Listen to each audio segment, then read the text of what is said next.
Hey, it's Brandy and Lindsay, and this is Real Therapy Gone Wrong, where we talk about therapy and mental health representation in movies and TV. While we are licensed therapists in real life, this show does not constitute therapy. Today, we're going to chat about the movie Girl Interrupted, which can be viewed on Max, Hulu, or Amazon Prime. Take it away, Lindsay. All right. Yeah, this was a good one to watch. We were talking a little bit earlier before recording, but this is a long, heavy movie. And so I think there's a lot for us to get into. I'm going to give a quick, just a really quick summary about what the movie is about, and then I'll get into it. So, Girl Interrupted was made in 1999, and it's an American biographical psychological drama film written and directed by James Mangold and is based on the 1993 memoir of the same name by Susan Kaysen. And Susan Kaysen is the main character in this movie that is played by Winona Ryder. And there's some other really well-known people throughout the movie that we'll talk about. And so this film follows a young woman who spends 18 months institutionalized at a psychiatric hospital following a suicide attempt. And so we have covered a movie at a psychiatric hospital before. We did One Flew Over the Cuckoo's Mhm. Nest.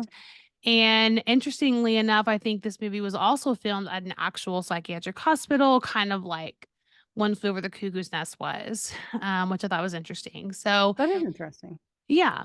So the movie is based in 1967 in New England, and we see 18-year-old Susan Kaysen, again, played by Winona Ryder. She has a mental health crisis and overdoses on aspirin and alcohol. And before I go any further into this movie, there are some like graphic, some might describe as like disturbing scenes throughout the movie. So I'm Mhm. just kind of giving a warning as we go forward. We'll be covering a couple of scenes that were hard to watch and might be hard to hear about. So she has this mental health crisis, overdoses, and then um, we see her at a hospital, like in the midst of this crisis, very quickly, and then it flashes forward to her in a therapist's office. The therapist is named Dr. Crumble, and he is played by Kurtwood Smith. We see her in the therapist's office. It flashes back to her and her mother. And this movie does this quite a bit where we'll be kind of in present time and then we get to flashback to her life prior to this.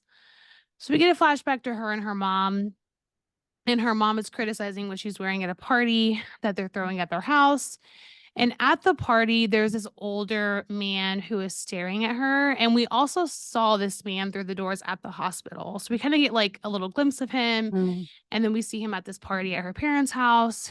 Um, and then going back to present time with the therapist, we see the therapist asking her if she is stoned. If she, the way he says it is really weird, like asking if she takes pot or LSD.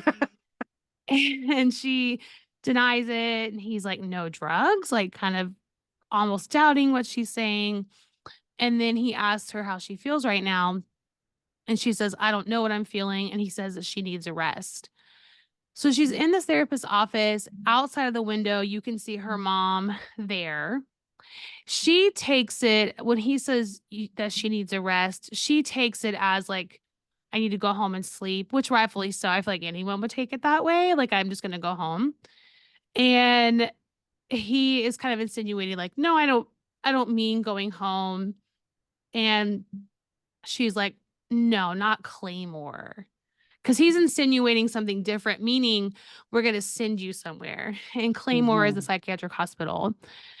And then at one point, he says that um, he is a friend of her father's, which total conflict of interest there, like Totally. automatically. Ugh. Like, why would the like, and that was kind of in some of these movies, you'll see that where it's like, oh, well, I know your parents. I've known your parents for 30 years. And so I'll be your therapist, which is really weird to me, and extremely unethical. And I didn't like this approach of how he introduced Claymore to her because he says, like, your parents and I have already talked about this.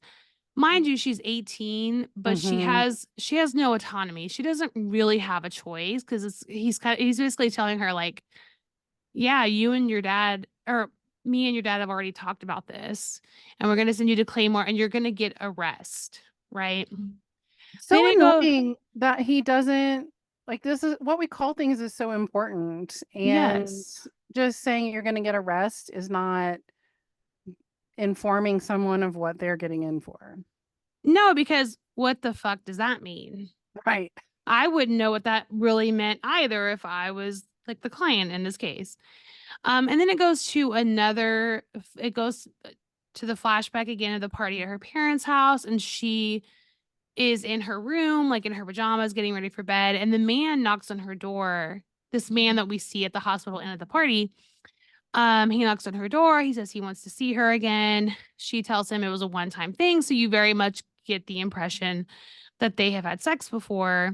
And you find out that he is married and he is a friend of her parents. So you get a little bit of insight into like what was happening for her. Um, Going back to present time, she's in this cab. They take her to Claymore, and she's greeted by Valerie Owens, who's played by Whoopi Goldberg. So it's Valerie Owens, and there's this older woman at the front desk who's having her sign the paperwork. And the front desk woman tells her, "You're over 18. This is your decision," but it's not her decision. You know what I mean? Like, maybe technically she's 18, but everyone has already decided, like the therapist and her parents have decided, this is where you need to be. Well, and her mom, like before they left the other doctor's office, before he Yeah. put her in that cab, like she saw her mom was there, but she didn't get to see her mom. Like her mom put her suitcase in the cab. So it was very much like parents hands off, this is what you're doing situation. Yeah, and the therapist says, like, it'll be better this way, or it's less emotional. He says something along those lines, like, you'll be better off not getting to see your mom before you go, which how Which I mean, fucked with up her is parents might be true. might be true, right? Because her parents kind of want to be hands off. But like that in and of itself seems really traumatic to me to have that option like taken away from you. And also because we know as the viewer, like she's thinking, I'm going to get a rest. And when she gets to Claymore, there is a scene where like Valerie Owens is trying to make her comfortable. And I think she says, like, oh, I'm only going to be here for a couple of days.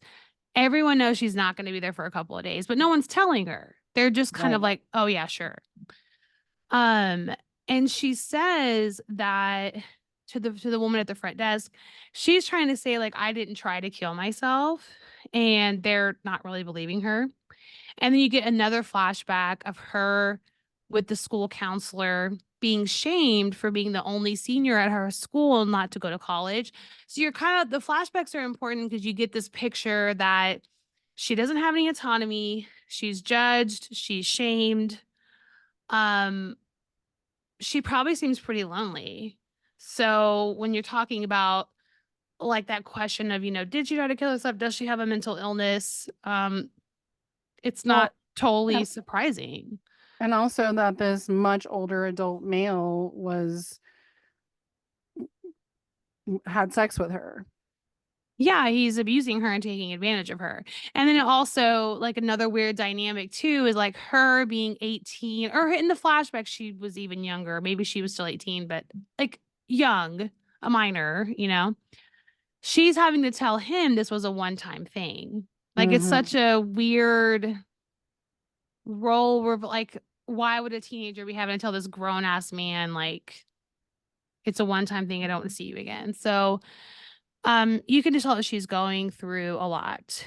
Um, when she so she's at the psychiatric hospital, she gets to her room, she meets her roommate Georgina, who's played by Clea DuVall. They look out the window and they see someone being escorted into the building wearing handcuffs, and we find out that this is Lisa Rowe, who's played by Angelina Jolie. And we find out like pretty soon, she had run away from the hospital and now they're bringing her back. The roommate Georgina is clearly upset. And then Lisa comes in the building, goes into that room, starts yelling at Susanna. It gets taken out of the room. She's restrained. And we find out that Georgina's old roommate, Jamie, was Lisa's best friend. And so now Susanna is staying in Jamie's old bed. And apparently, Jamie became upset the week before when Lisa ran away and she killed herself. She hung herself. We don't see this, but this is what is explained to us. And this is all explained by another resident called Polly, who's played by Elisabeth Moss. Next we see Susanna. It's like that classic scene where they're all in a line to get their medication. It's like the medication in the little cup, and they're at the window, and you have to take your medication. And Susanna doesn't have a choice. I mean, they're literally telling her, you have to take this medication. And there's no explanation of what the medication is. It's just kind of like, Right. here's what you got to take, and you have to take it. And so she takes it, and things start becoming blurry for her. So it's like this further example of there not being any autonomy. There's not any informed choice. The right ethical way to do things is the informed choice. Here's what the medication is. Here's what you're taking it for. Here's the purpose of it, yada, yada. And then it goes to another flashback of her at her high school graduation where she is asleep in her seat. And they're calling her name to walk the stage, and she misses it because she's asleep. Next, it shows like her and Georgina talking. And Georgina tells, let me go back a little bit. The character Polly has burn marks on her skin. And so she asked Georgina, like, what happened with Polly? And she tells this, essentially tells a story that like Polly set herself on fire. And then she asked Georgina why she's there. And this is a term I had never heard until this movie. She says she's in there because she has pseudologia fantastica, which essentially means she's a pathological liar. So it's kind of a funny scene because it's like she tells this really bizarre story about Polly and then admits she's a pathological liar. So you're like, oh, okay, that's probably not what happened to Polly. But had you ever heard of that term before? Not, in 1999 when I watched this movie the first time, but that's the only time I've heard it. Certainly, I don't think we studied it in grad school. No. And I even had to look it up to make sure it was a real term. I was like, did the movie make this up? But they didn't. It's a real thing. And we get another flashback of Susanna. She is like smoking and dancing in this club, and this guy named Toby, who's played by Jared Leto, he introduces himself, says he's a brother to one of her classmates. This is probably like right after high school. And then it shows them in bed. You very much get the impression they had sex, and they start talking really about suicide, and he becomes uncomfortable, and he asks her, he just says like, I don't want to talk about this anymore.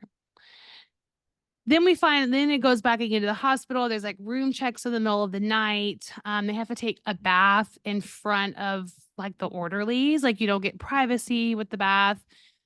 And then they're watching TV and she finds out that this guy, Toby, that she knows is going to be drafted to the war based on his birthday. Like you see the list of birthdays. She's like, oh my gosh, my friend's going to be drafted. All of that matters because then we see her talking to a therapist at the hospital. His name is Dr. Potts, and he's played by Jeffrey Tambor. She's telling him that her friend is getting drafted, and she's clearly upset about it, as anyone would be. And the therapist says, well, it'll take months for him to really get drafted. It's like, you've got time, which to me totally minimize. The most like dismissive thing you could ever say. Like imagine a client telling you this upsetting news and you're like, well, you've got months for them to go away. And she's like, he's gonna fucking die in the war. Like I'm very scared for him. Very dismissed. And Dr. Potts is interesting. We don't see like a ton of him in the movie, but there's like scenes where he's falling asleep with a client and he's clearly like not really there. And she insists to him that she wasn't trying to kill herself. She just wanted to make the shit stop. So essentially, she's suffering some kind of pain, and she wanted it just to stop. She keeps talking about, I had a headache. And when she sees the first counselor, she says, Like her hand, she didn't try to, what is it? She didn't try to slit her wrist. Her hands had no bones in them or something like that. Like Yeah. she's not using like accurate words for exactly what happened. Yeah, yeah, she's not. And I kind of feel like the portrayal we get of the therapist is like they're trying to use the accurate words, but she's not. Because even in like Mm, that opening, one of the opening scenes, he's like, "Well, if you didn't have bones, and how did your bones come back?" Like the questions are very technical, and I kind of wish the therapist would read between the lines a bit and know that like there's more going on, right? yeah. And that doctor, that the first doctor she sees in the hospital, like the setup is him in a chair and her on the couch and she can't see him. So like she's talking and he doesn't, and she doesn't know that he's asleep, but it's really impersonal and more like what I guess probably was psychoanalysis in Mm-hmm. that time, right? Like it would be different now, but it was very Yeah, old school laying on the couch talking about things. very much so. Yeah, absolutely. Um, so we have that whole scene with Dr. Potts. And he says that she's depressed, but she doesn't really like answer to that. You know, it's just kind of, I guess, an observation he gave. Um, so then going back to the residents at the hospital, we meet Daisy, who's played by Brittany Murphy. And she asks for more laxatives. Like I guess they get laxatives or colace, and she asks for more of them and is told no. She's offered prune juice and is very upset about this, really wants the laxatives. Susanna goes to her room, knocks on the door. Daisy doesn't want her there, and she says, I have something that you want. And so she's like entered into the room, like has the colace for her. Um, and then like I think at this point, Lisa comes in. There's like this whole scene where like Daisy never takes Valium, but like kind of hoards it. And so Lisa wants the Valium in exchange for this colace that Susanna has. And you get the picture of Daisy. Well, I actually want to ask your opinion on this because the movie is not clear. You definitely have to read between the lines, I think.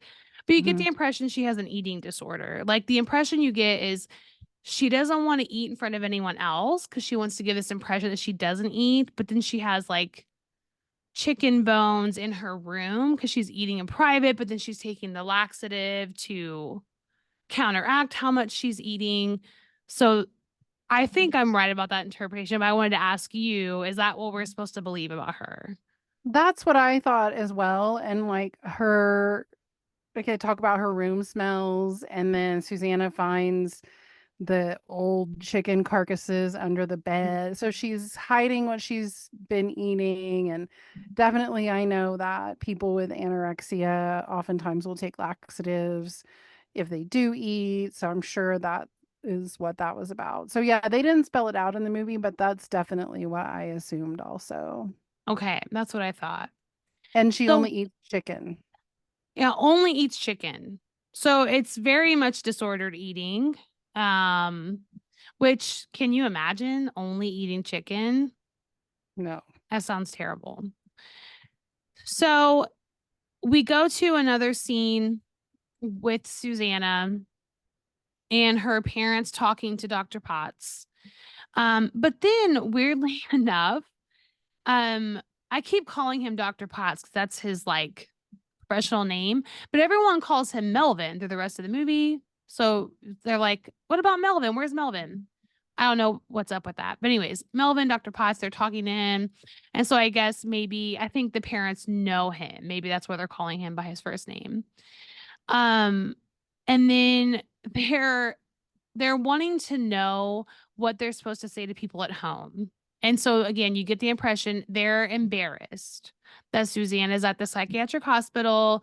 They want to save face. They kind of don't want to deal with her, but they want to like put on a good front that everything is okay. And what do we say to people? So And gross. then, huh? So gross. It's terrible. And then like, you know, at the bottom of it, she doesn't even want to be there. So it's like a whole thing. So they mention they're insinuating that Dr. Potts has said she has borderline personality disorder, but they're not wanting to say it, which is very much a theme of this movie. It's like we're saying something, but we're not saying it. And he said something to her parents like, oh, this borderline business. And she's like, what borderline business? Like, what are you talking about? And we find out that the doctor means like, I think you have borderline personality disorder. It's common, especially among young women, and it's 5 times more common in those with a borderline parent. But he didn't want to say her diagnosis. I still don't think he says the diagnosis fully and doesn't explain like what this is, right? So I kind of want to take a moment to talk about borderline personality disorder, and I'm sure you have insights too. But something that bothered me is he said, like, borderline personality disorder is common, especially among young women.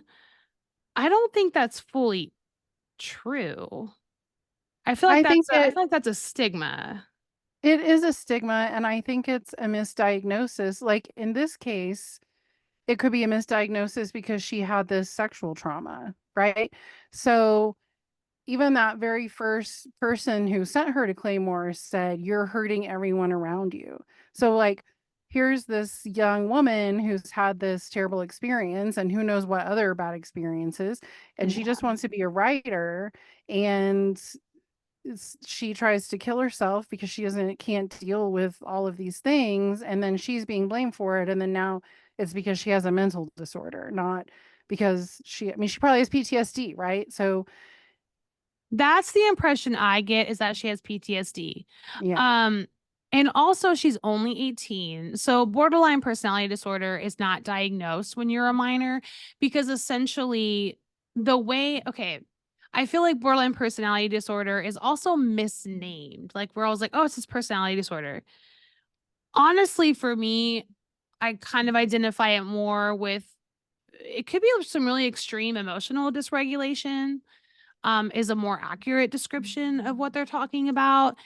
And so when someone has emotional dysregulation, I don't automatically jump to a personality disorder. I'm always looking at like, is it PTSD? Are they neurodivergent? Or maybe they're just severely depressed. They could have major depressive disorder. Like, it doesn't have to just be borderline. And the movie never shows us like how he comes to his conclusion, because for me, and I want to know your opinion of Susanna, I didn't see any borderline personality traits. I know there's the attempted suicide, but for anyone who doesn't know about, there's like 9 criteria of borderline personality disorder, and you have to meet 5 of the 9 to officially be diagnosed. I didn't see really anything in the movie Well, aside from her also, attempts.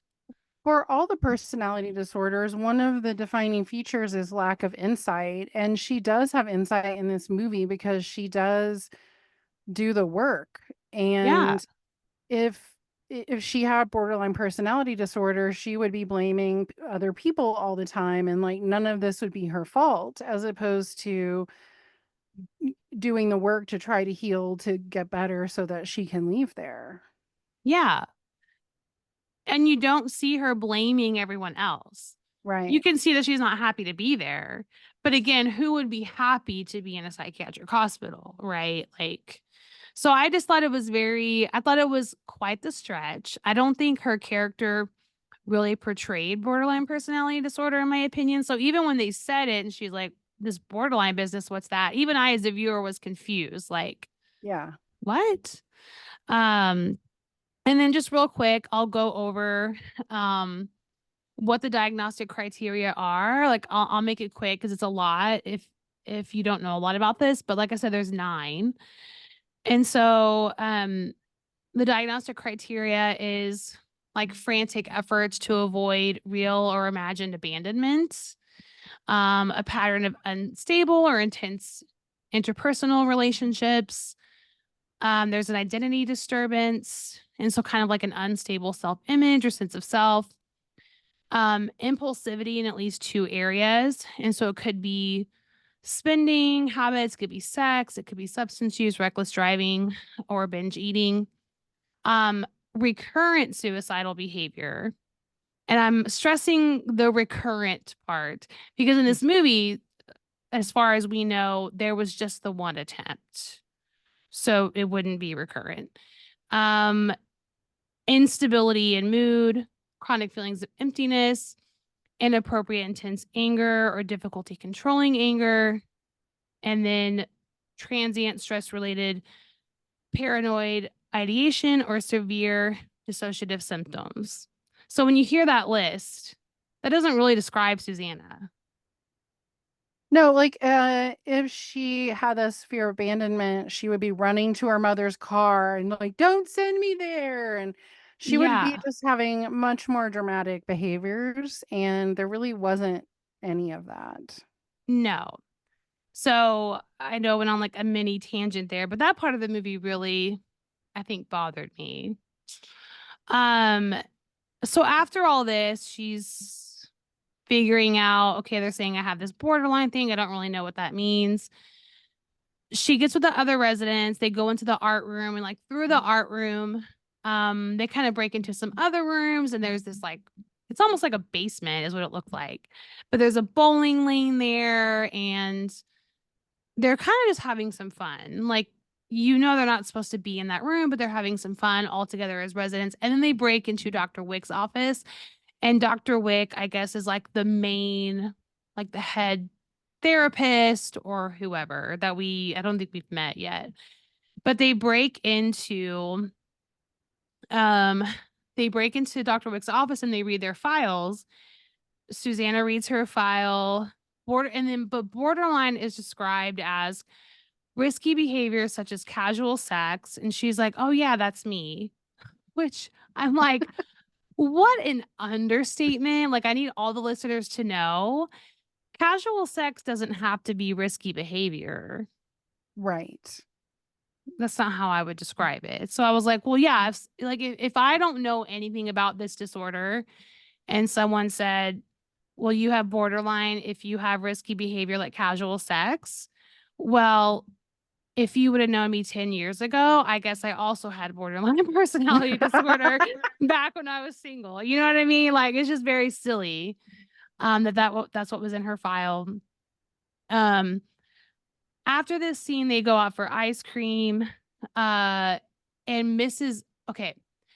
Gilchrist, who is a character we saw at the beginning of the movie, she's like one of her parents' friends, comes up to Susanna at this ice cream parlor. Mind you, it's like a bunch of the residents, and then it's also Valerie from the hospital, like going out to get ice cream.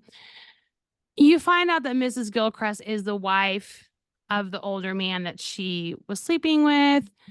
And she's really nasty to Susanna and is like, I hope you stay in here. I can't remember exactly what she said, but it's like very insulting. It's very slut shamey. Like her husband wasn't Yes. responsible for fucking the 17 or 18-year-old girl, and it was all this Jezebel's Her fault. fault. Yeah. Which is so annoying. It's like she was 17 or 18 and it's her fault. Um, but Lisa tells this woman off and backs her up and they all start barking at her. And it's kind of this really awesome scene because in this moment, you can tell Susanna starts to feel like, hey, these are my friends. Like these people have my back. Which Mhm. going back to the episode we did on One Flew Over the Cuckoo's Nest, we see that there too. Yeah.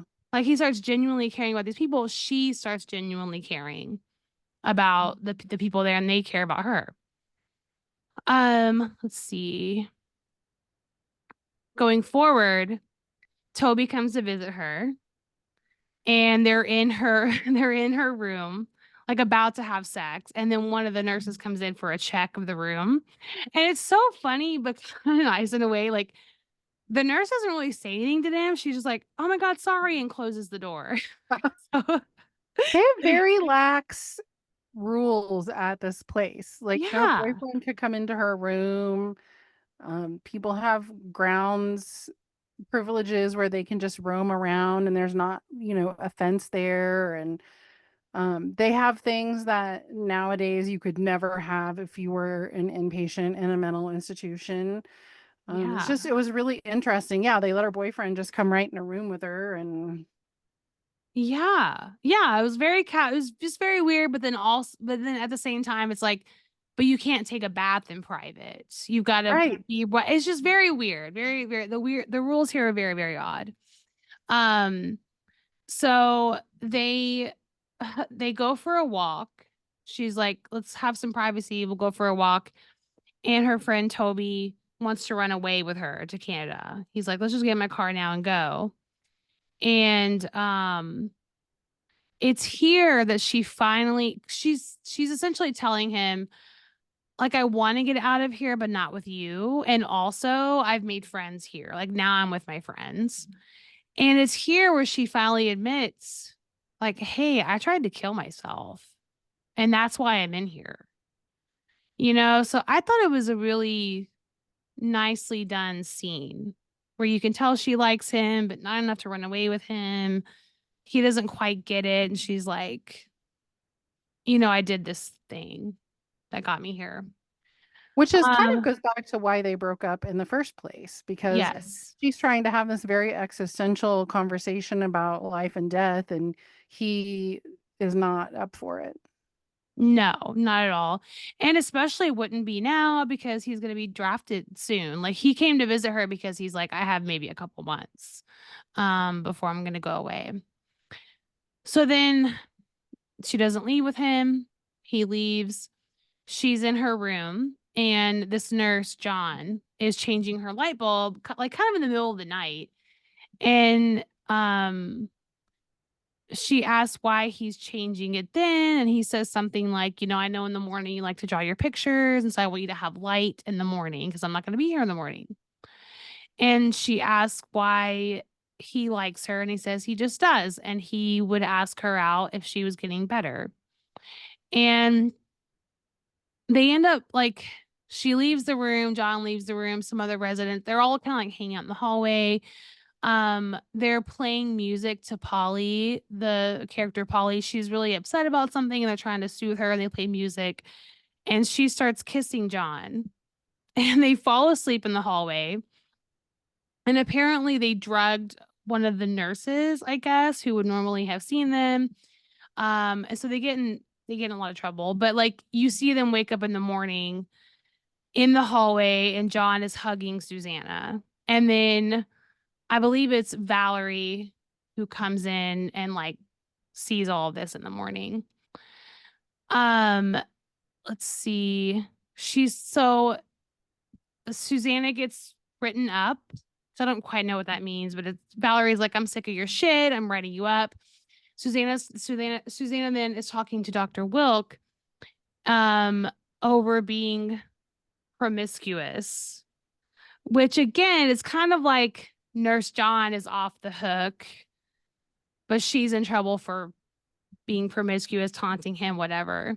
And you find out Also, that all they John did was gets, kiss. yeah, all they did was kiss and they fell asleep in each other's arms in the hall. So it wasn't like, I don't know, I feel like promiscuous is a very strong word here. Um, and, but then Dr. Wilkes tells her, she says, you sign yourself into care. We decide when you leave, which I was like, whoa, that seems very intense. Like, again, no autonomy, right? Right. And again, you don't really see a lot of why Susanna would need like intensive care. Okay. And she says your progress is plateaued. Oh, let's see, where was I at? So yeah, John goes to the men's ward. Lisa never comes back from Dr. Wick's office at this point. Like Lisa talks to Dr. Wick and then you don't see her again for a while. And Susanna becomes really sad about this, like not seeing her friend anymore. Becomes really depressed. You see her like laying in bed. And then the next thing we see is Valerie is trying to get Susanna out of bed and then throws her in the bathtub, which I Whoopi felt is not was messing total. around. She is not messing around. She was pissed off. She's like, I'm fucking sick and tired of seeing you laying around. And she calls her a lazy, self indulgent little girl who's driving herself crazy, but is not actually crazy. And then, which I want to get your opinion on that scene because Valerie's not like a therapist, right? But it was a very intense, inappropriate way to get her out of bed, in my opinion. Yeah, she picked her up, which again is lack of autonomy, and then Mm-hmm. puts her in a cold bathtub. And also, they never do tell us who Valerie is. Is she a nurse? Is she a therapist? Is she an or like they really never tell us who she is. No, she just kind of seems like head honcho, but you're like head honcho of what exactly? I'm very confused. Um, we do eventually see Lisa again, and she says they gave her shocks again, which I'm assuming is like the what is it? Electroshock therapy. Electroshock therapy, yeah. Which again, referring back to our One Flew Over the Cuckoo's Nest, we know back then and in those times it was very unethically done. Like it was like torture, right? Very Yeah. traumatic. So Lisa's like, they gave me the shocks again. She calls Susanna Jamie, which was like her old friend who was Georgina's old roommate. Um, and so you get the clear picture. She's not okay. She's not Yeah. fully present in this moment. She's like really in shock. And so she asks Susanna if she wants to go to Florida, and they both escape. And they're running outside hitchhiking. They get in a random van hitchhiking, How you and do? huh? How you do? She got in a random van You hitchhiking. It's fine. just right, like no big deal. Um, and then Susanna kisses Lisa in the van, which I didn't really know what to make of that. Like, and the reason I say I don't know what to make of that is, normally when you kiss someone, you're obviously into them a little bit if that's what you want to do. But it's also like you kind of get this idea that Susanna doesn't know what to make of her relationship with Lisa. Like, are they friends? Are there genuine feelings there? Or like, are they kind of like codependent because they're both stuck in this hospital? The lines are very blurred, I think, throughout the whole movie between Susanna and Lisa. Yeah, I also think they could have put it in to try to make the movie more salacious. Because in the Could have bathtub been. scene, Winona Ryder's wearing a white cotton situation, and so you can Yeah. see through her shirt when she gets wet.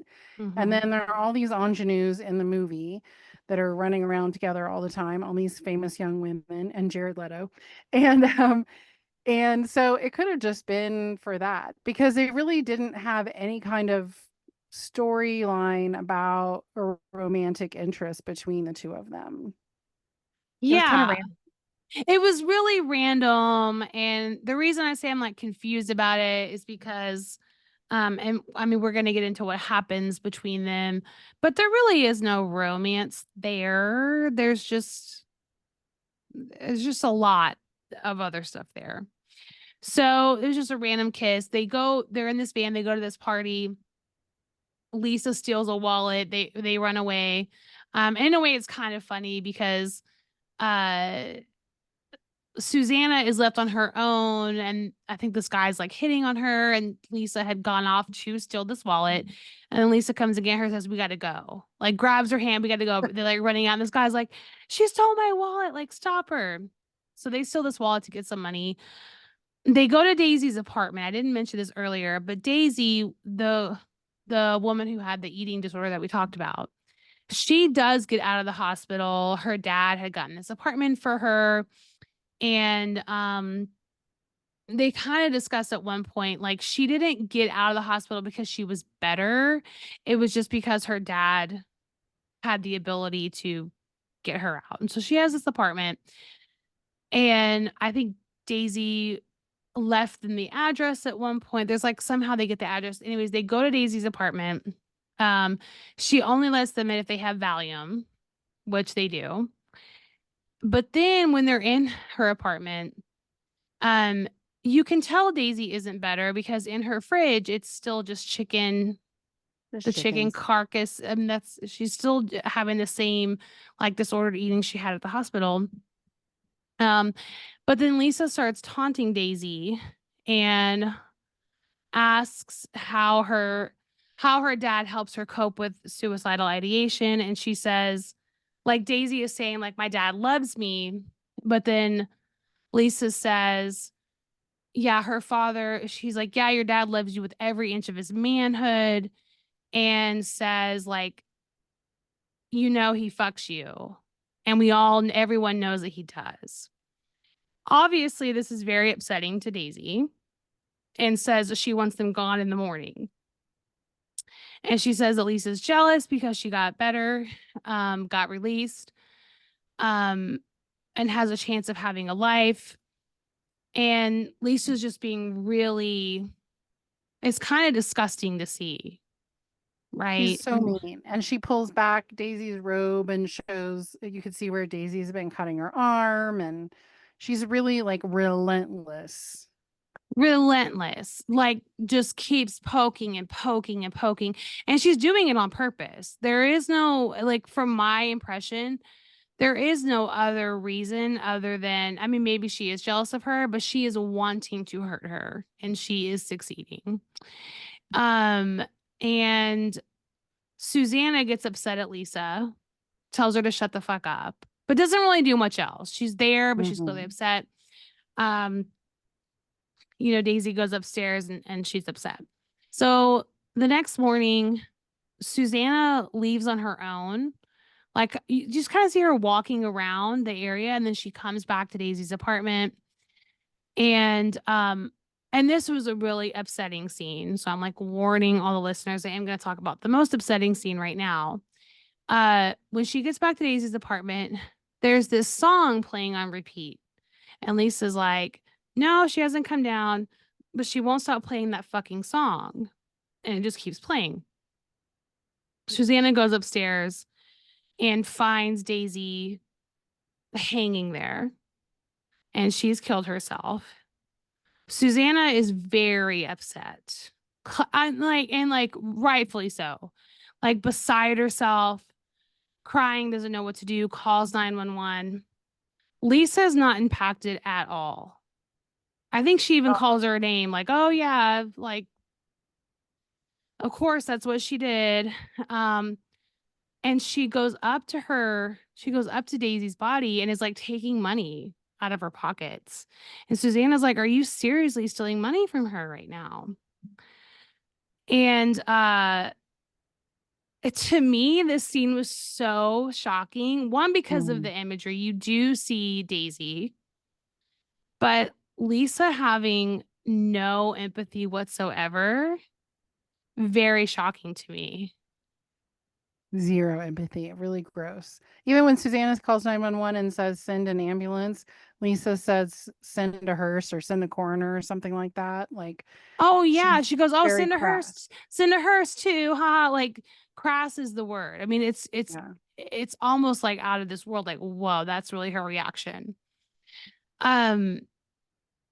So, Lisa just leaves, takes the money, leaves. I'm out of here. Fuck it, whatever. Susanna doesn't leave because I think she's just too in shock. She's just there, like, I can't believe this. After she calls 911, you see Dr. Potts driving her back to the hospital. Just Susanna.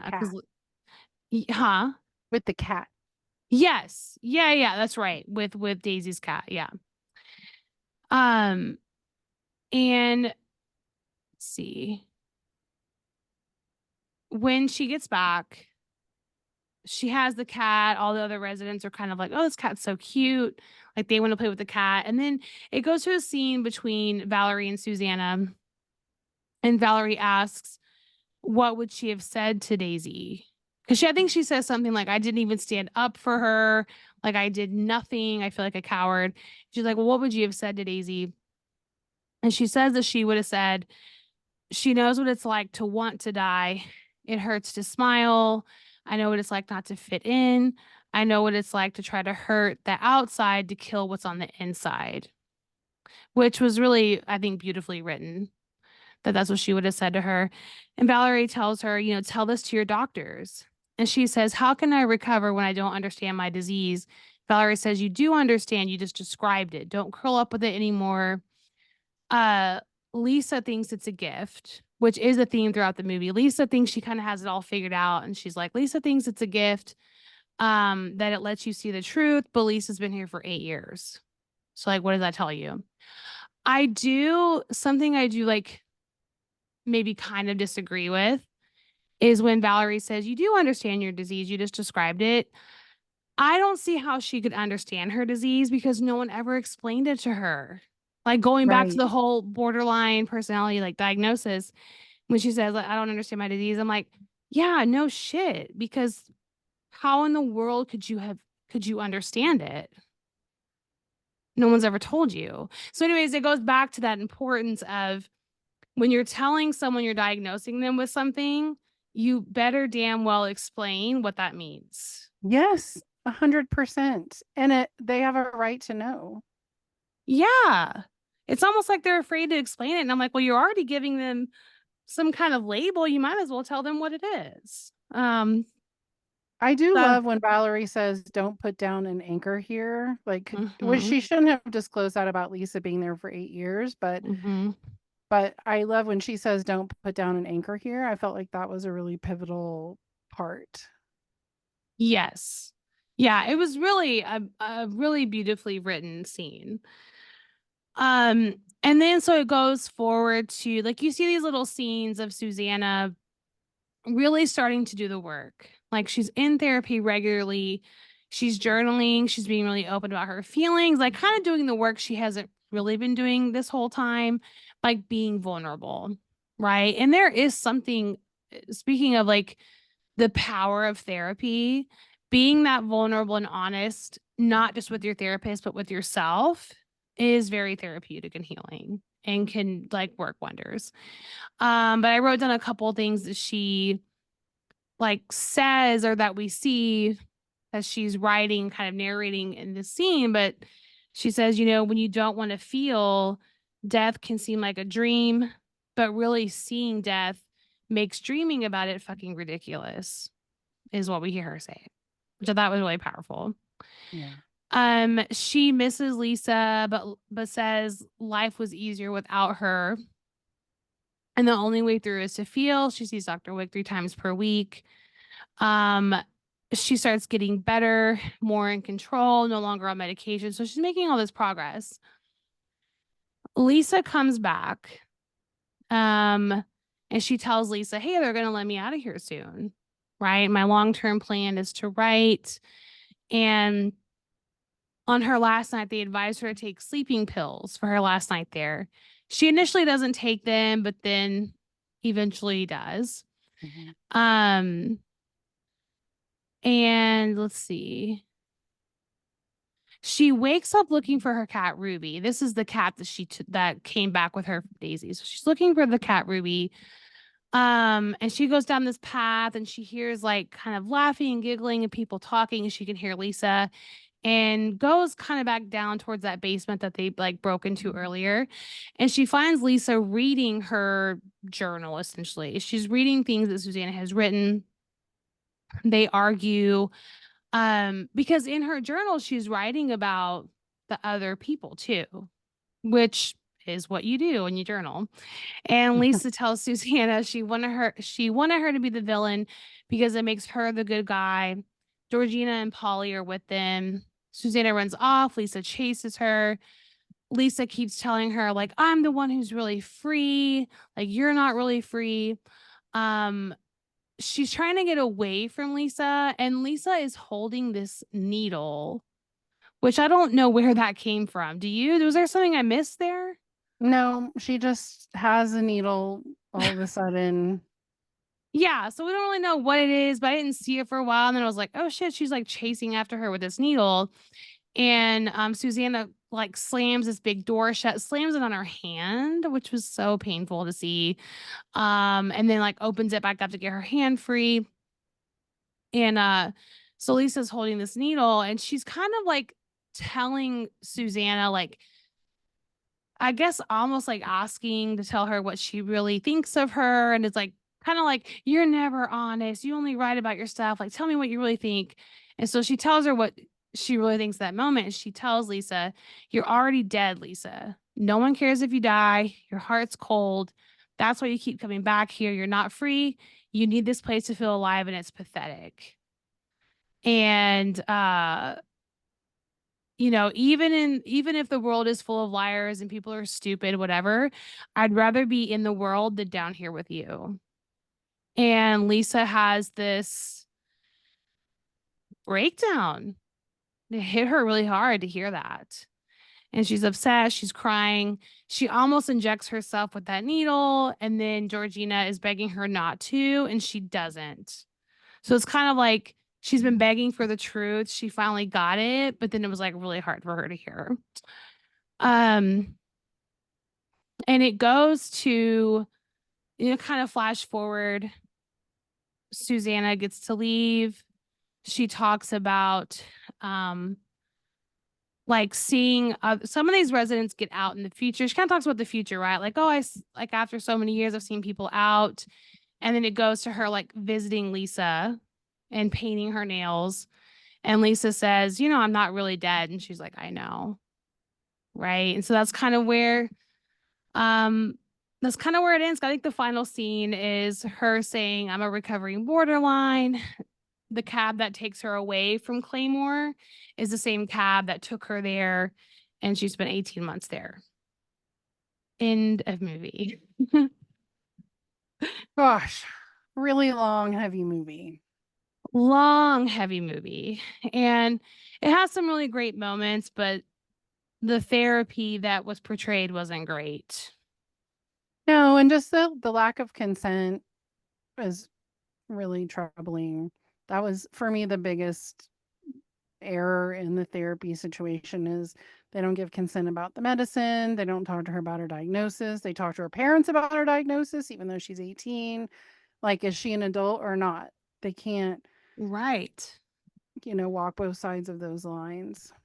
Exactly. And I can't decide, like, is that totally poorly portrayed, or was there some accuracy in that's how things were at that time? I'm sure that's how things were at that time. Yeah. Yeah. Absolutely. And also the slut shaming. Oh, so much of it. So much of it. And it was kind of like, Jesus, like, God forbid a woman never wants to have sex. Like, how dare they be such a slut? Right. Yeah. Or kiss an orderly. Yeah, but the orderly never gets slut shamed. He just gets moved to a different ward. And I'm like, he's the one who's in a patient's room saying he would ask her out. I mean, who's really being inappropriate here? Not her, not Susanna. Right. Because technically she's a ward of the hospital. So she can't consent to sex, just like people who are incarcerated can't consent to sex. Yeah, exactly. Again, it's a case of they can't consent. But if they are sexual in any way with a nurse or an orderly or whoever, they're the ones who are getting written up, which just is not right to me. And the whole reason she was there in the first place. Yes. Yeah, exactly. Yeah. Any final thoughts on the movie? No, I don't think so. Okay. Yeah, like we said, this was a heavy one. And I'm glad that we got to cover it, and glad we got to talk about borderline personality disorder as well. So if you enjoyed this episode of Real Therapy Gone Wrong, please like, review, subscribe, and follow us where you listen to your podcasts. For our next episode, we will be covering the show Shrinking, Season 1, Episode 2, titled Fortress of Solitude, which you can view on Apple TV. If you'd like Real Therapy Gone Right, we are 2 licensed therapists. Contact us if you'd like to learn more about our work or would want to hire us. You can find me, Lyndsey, at relationshipmatterstx.com or Brandie at sellerscounseling.com. If you're making a movie or TV show and do not want to find us discussing your show on our podcast, we are available to consult on your projects. Get in touch.